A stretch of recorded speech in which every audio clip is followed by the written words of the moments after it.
ఏమిటయ్యా ఏమిటయ్యా నువ్వు చేసిన పని? స్వర్ణ ప్రేమ నీకు దక్కలేదని ఇలా మృగంలో ప్రవర్తిస్తావా?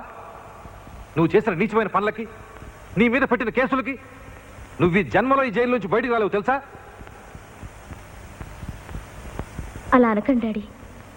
బాలరాజ్ ఎంత మంచివాడో నాకు తెలుసు. స్వర్ణ మీద అతను ఎంత ప్రేమను పెంచుకున్నాడో కూడా నాకు బాగా తెలుసు. కానీ అతను ఎందుకు ఇలా ప్రవర్తిస్తున్నాడో తెలీదు. దయచేసి అతను వదిలిపెట్టండి డాడీ. వద్దు, నన్ను విడుదల చేయొద్దు. నన్ను జైల్లోనే ఉండిపోనివ్వండి. మీకు చేతులెత్తి దండం పెడతాను. నన్ను ఇక్కడే ఉండిపోనివ్వండి. ఎందుకు ఎందుకు ఏమిటి అడగండి. నన్ను ఇక్కడే ఉండిపోనివ్వండి.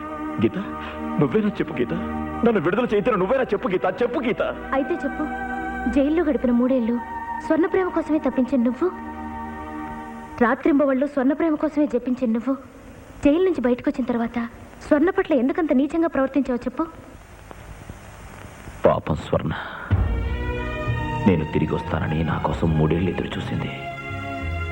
నేనింకా రాననుకుని ఆకాశను ప్రేమించింది. మధ్యలోనే వెళ్ళి వాళ్ళ జీవితాల్లో కల్లోలం సృష్టించాను. స్వర్ణ వాళ్ళమ్మ నా దగ్గరకు వచ్చి నన్ను ఊరొదిలి వెళ్ళమన్నప్పుడే నేను వెళ్ళిపోయి ఉండొచ్చు. కానీ నా స్వర్ణను పెళ్లి చేసుకోబోయేవాడు మంచివాడు కాదో తెలుసుకోవాలిగా.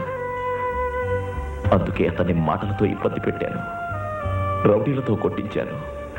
డబ్బు ఆశ చూపి అతను మనసు మార్చాలని ప్రయత్నించాను. కానీ అతని మనసులో స్వర్ణ లేదు, అతని మనసే స్వర్ణ అని తెలుసుకున్నాను.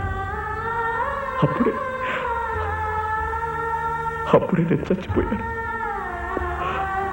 నా అంతట నేనుగా స్వర్ణ జీవితంలోంచి తప్పుకుంటే, అయ్యో నా బాలరాజుకి నేను అన్యాయం చేశానే అని స్వర్ణ జీవితాంతం కుమిలిపోతుంది. అలా కుమిలిపోకూడదు. నా పీడ విరగడైపోయిందని స్వర్ణ సంతోషపడాలి. నేను త్యాగం చేయబట్టే స్వర్ణ తనను పెళ్లి చేసుకుందన్న ఆలోచన ఆకాష్కి రాకూడదు.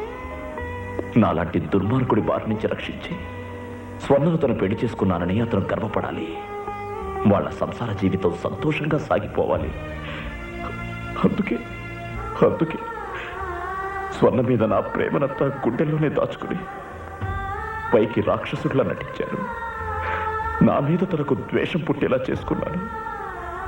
వాళ్ళ మనసులో నా రూపాన్ని నాకు నేరుగా చెరిపేసుకున్నాను. ఆమె మనసులో నీ రూపాన్ని చెరిపేసుకున్నావు, కానీ ఆమె మీద నీకున్న ప్రేమ మాట ఏమిటి? నాలో ఊపిరున్నంతకాలం నాలోనే ఉంటుంది. నేను చనిపోయాక ఈ కట్టెతో పాటు గాలి ఈ మట్టిలో ఈ గాలిలో కలిసి ఉంటుంది.